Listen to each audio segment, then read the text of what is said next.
என் அன்பு வணக்கம். டுடே என்ன ரெசிபி பண்ண போகிறோன்னா, இந்த மாதிரி நேந்திரம் பழம் வச்சு தான் நம்ம பழம்பொரி செய்ய போகிறோம். இது எப்படி செய்யலாம் நம்ம பார்க்கலாம். ஸோ இந்த நேந்திரம் பழத்தை நான் எல்லா தோலையும் கட் பண்ணி எடுத்துகிட்டு உங்களுக்கு காமிக்கிறேன். பாருங்கள், தோலை எடுத்துட்டேன். வெறும் பழம்தான். இது ரொம்ப பழுக்கில், மீடியமாக பழுத்திருக்கும். இந்த பழத்தை வச்சு தான் நம்ம பழம்பொரி செய்ய போகிறோம். நம்ம பஜ்ஜிக்கு எப்படி கட் பண்ண போகிறோமோ அந்த மாதிரி கொஞ்சம் கனமாகவே கட் பண்ணிக்கலாம். இதை பாருங்கள், இந்த மாதிரி நான் கட் பண்ணி வச்சுருக்கேன். உங்களுக்கு சின்ன சைஸ் வேணால் இந்த மாதிரி சின்ன சைஸாக கூட நீங்கள் போட்டுக்கலாம். இப்போது நம்ம இதுக்கான மாவு எப்படி ரெடி பண்ணலான்னு பார்க்கலாம். பாருங்கள், இந்த மாதிரி அகலமான ஒரு பாத்திரம் எடுத்துகிட்டு இந்த பாத்திரத்தில் நம்ம மைதா மாவு ஆட் பண்ணிக்கலாம். 150 கிராம் மைதா மாவு,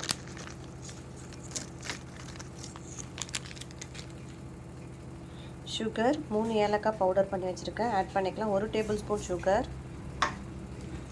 2 டேபிள் ஸ்பூன் அரிசி மாவு அண்ட் மஞ்சள் பொடி 1/4 டேபிள் ஸ்பூன் ஆட் பண்ணிக்கலாம். கொஞ்சமாக உப்பு ஆட் பண்ணிக்கலாம். பேக்கிங் சோடா ஆட் பண்ணிக்கலாம். இட்லி மாவு 2 டேபிள் ஸ்பூன் ஆட் பண்ணிக்கலாம். எனக்கு புளிப்பு வேணுன்றதுனால இமிடியேட்டாக செய்யறதுனால நான் இட்லி மாவு ஆட் பண்ணியிருக்கேன் 2 டேபிள் ஸ்பூன். எல்லாத்தையுமே ஒன்றா மிக்ஸ் பண்ணிக்கலாம். இப்போ இந்த மாதிரி ஒரு பீட்டர் வச்சு நம்ம விஸ்கு வச்சு நம்ம எல்லா மாவையும் கரைச்சிக்கலாம். கொஞ்சம் கொஞ்சமாக தண்ணி ஊற்றிக்கலாம். பஜ்ஜி மாவு பதத்துக்காக அந்த மாதிரி பதத்தில் இருந்தால் போதும். ஸோ எல்லாத்தையுமே ஒன்றா நல்லா மிக்ஸ் பண்ணிக்கலாம்.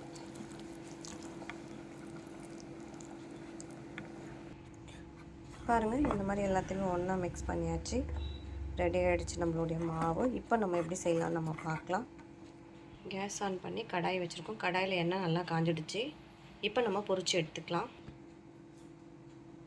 எல்லாத்தையுமே இந்த மாதிரி டிப் பண்ணிக்கலாம்.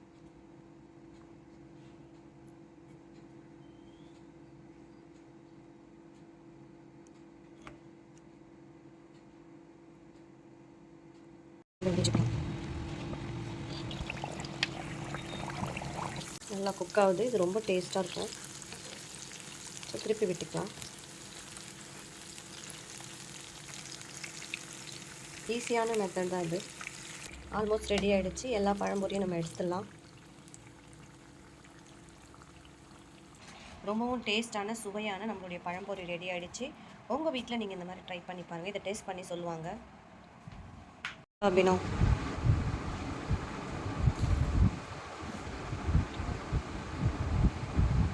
ரொம்ப டேஸ்ட்டாக இருக்குது பழம்பொரி. நீங்களும் வீட்டில் ட்ரை பண்ணி ரொம்ப இனிப்பாகவும் இல்லாமல் ரொம்ப டேஸ்ட்டாக இருக்குது. நீங்களும் வீட்டில் ட்ரை பண்ணி பாருங்கள். மீண்டும் மீண்டும் சுவைக்க தூண்டும் ஹானாஸ் கிச்சன் தமிழ். வேறொரு இன்ட்ரெஸ்டிங்கான ரெசிபியில் நான் உங்களை சந்திக்கிறேன். தேங்க்யூ ஃபார் வாட்சிங்.